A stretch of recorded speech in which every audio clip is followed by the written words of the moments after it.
remember Frankenheimer trying to talk to him about the scene and Marlon saying, no, no, no, no, no. Instead of it being about violence and all this pain and suffering, I think that all of the animal people should get together and there should be a grand celebration like a bar mitzvah. And I thought, he's fucking with them. He was always playing with the idea of being hot and overheated. He wanted an ice bucket on top of his head. Frankenstein says, "You want an ice bucket on your head?" He says, "Yes, something to keep my head warm because it's so hot." So Johnny, the prop guy, found was a saucepan or something that we cut the bottom out of, and it fitted on his head perfectly. And Feroz, the bull character, tips the ice in. No one ever knew that he wanted ice or an ice bucket on his head, so we had to make it quickly. You had to just keep taking away problems that he had created in order to put the work off, and then finally you got the work. Just one day I said, "Can we talk?" And he said, what is it, dear? And I said, "I don't know, just in terms of our characters and how they relate, I'd love to have some time to do that." And he said, "No, this is all insane. I'm getting paid. You're getting paid. None of the scripts make any sense, so why worry? You know, just relax, do what you're doing, you're beautiful, don't worry about it." And I said, "But I mean, how the characters relate, isn't there?" Nah, I didn't read the script. He never would learn his lines, and he had Carolyn, his assistant, read lines from the trailer into his little earpiece. And I remember one time a take was going rather smoothly, and then he stopped in the middle of it and he said, "God damn it, Carolyn, I told you not to act." Frankenheimer actually called me at one point. Again, it was one of those, you don't know me, but I have to talk to the head of the company. Honestly, I think if there's anybody that's going to experiment, it ought to be Marlon Brando. Because if it weren't for him, they'd still be talking with those like mid-Atlantic accents and stuff like that, over the top theatrical. He literally kind of invented, or at least made famous, this brand new style of acting. I mean, I'm sure it's like he, personality-wise, I don't see, I haven't heard anything bad yet, honestly. I know you just gotta show up with all the work done, basically. He's experimenting with spontaneous acting, like in the moment, but also you gotta be able to have done your work. And so far, it doesn't seem like, or maybe he does know. Like, there's a book, right? Island of Dr. Moreau. So you gotta study the material. And he didn't do it for Apocalypse Now, for example. And then they made him read Heart of Darkness. And then he came back and he said, "Call me Kurtz. I'm Kurtz now." Even though they had filmed the entire movie calling him something else. What is it, Lowry or something? Yeah. It's like Nick Cage, too. His style is just Nick Cage. You know what you're getting when you get Nick Cage. Marlon Brando, it's like a variable. It's like having a Joker card in your deck. He was perfect for this movie, I think. You just gotta, I guess, just be prepared and not be overly prepared, like Coppola said in about Apocalypse Now.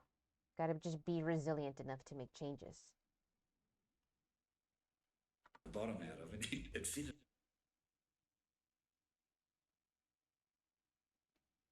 You had to just keep taking away problems that he had created in order to put the work off, and then finally you got the work. Just one day I said, "Can we talk?" And he said, what is it, dear? And I said, "I don't know, just in terms of our insane. I'm getting paid."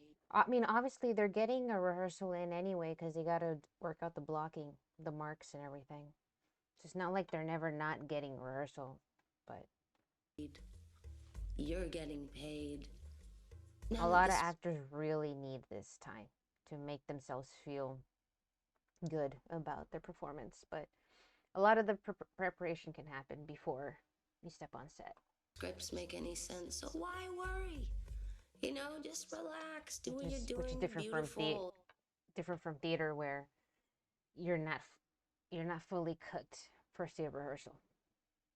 You're baking throughout the rehearsal process. Don't worry about it. And I said, but I mean, how the characters relate. Isn't there? And he had Carolyn as assistant read lines from the trailer into his little Yeah, I don't see anything wrong with tape this. was going, I told you not to act. It's tedious to work with, but I wouldn't mind Marlon Brando getting his chance to workshop. Frankenheimer actually called me at one point. Out of Again, it was one cost, those, right? You I don't don't know know. me, but I have It's to not my talk to money, the I head of guess. the company. So what is it? He said, this is complete insanity here. And I have to tell you, I've dealt with some very, very difficult actors in my life, but I have never, ever dealt with somebody like Marlon Brando. He said, we're driving, and he stops the car and says, let's fuck Bob Shea. And I said, this is John's saying to me, and I said, well, why? He seems like a pretty nice guy. Why should we do that? He said, well, he doesn't know what he's doing. And I think what we should do is just close down the production. And you and I are going to rewrite the script. And we'll spend 6 or 8 weeks rewriting it because I have some ideas about how Dr. Moreau should be wearing a hat all the time. And at the end of the movie, takes off his hat and he's actually a dolphin. So then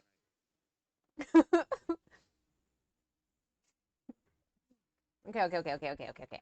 I mean, not all ideas are good ideas. Yeah, that sounds awful. Although I think that would have been super cool. The fly style or transformation or werewolf in London type. And he's a dolphin underneath. Imagine that. I knew we were in serious, serious bad shape. Is the most outrageous spectacle I have ever witnessed. You know, making a movie is a pretty Oh, the critical drinker. I like this guy. Go subscribe. complicated business when you think about it. Like a car engine, a whole bunch of different components have to work in harmony to produce the desired results. And just like a car engine, especially mine, the potential for fuck-ups and breakdowns is never far away. Whether it's studio interference, clashing egos on set, logistical problems, incompetent Clashing directors, egos? spiraling Who? budgets, or scripts that just don't work and have to be hastily rewritten on the fly. The possibilities to derail a production are practically endless. But sometimes, just sometimes, all of these different elements manage to join forces into some unholy union of shittiness to wreak absolute havoc on everyone involved. And one film in particular stands above all the rest as the undisputed king of Bullshit Mountain. A movie that will forever live in infamy as one. I don't get the hate. I had a wonderful time. This is not. It's exactly what he said to the girl. Just enjoy your time. Have a good time. It's not that good. I didn't notice any inconsistencies. It was like a one of those rickety roller coasters you ride. They're still made out of wood. Like you're not paying attention to all the click click click click click, click. You're enjoying the ride. Put your hands up in the air and scream. Woo!